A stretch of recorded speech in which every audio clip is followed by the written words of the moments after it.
કચ્છના માતાના મઢ ખાતે આજે ચૈત્રી નવરાત્રિના આઠમના દિવસે હોમ હવનનું આયોજન કરવામાં આવ્યું હતું। મોટી સંખ્યામાં ભાવિકો ઉમટી પડ્યા હતા અને પ્રસાદનો લાભ લીધો હતો। ખાસ કરીને ટ્રસ્ટીગણ દ્વારા અને માઈ ભક્તો દ્વારા વિશેષ વ્યવસ્થા ઉપલબ્ધ બનાવવામાં આવી હતી।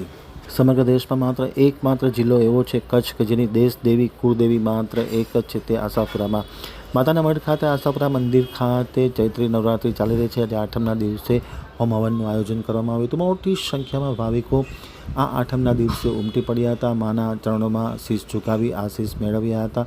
ખાસ કરીને માતાના મઢના સંચાલકો દ્વારા પ્રસાદ માટેની વિશેષ વ્યવસ્થા ઉપલબ્ધ બનાવવામાં આવી હતી। મોટી સંખ્યામાં ભાવિકો જ્યારે ચૈત્રી નવરાત્રિ ચાલતી હોય અને આજે આઠમનો દિવસ હોય, હોમ હવન નિવેદ હોય, ત્યારે પ્રસાદ લેવા માટે ભાવિકોની આજે મોટી સંખ્યામાં ભીડ જોવા મળી હતી।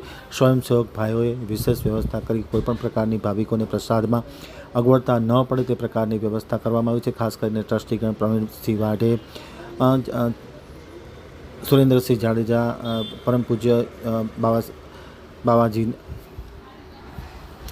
માતાના મઢના ગાદીપતિ પૂજ્ય યોગેન્દ્રસિંહજી બાવાજીના માર્ગદર્શન હેઠળ સમગ્ર વ્યવસ્થા હાથ ધરવામાં આવી હતી। મોટી સંખ્યામાં ભાવિકોએ લાભ લીધો હતો અને ચૈત્રી નવરાત્રિનું પર્વ ખૂબ જ અદ્ભુત રહેવા પામ્યું હતું।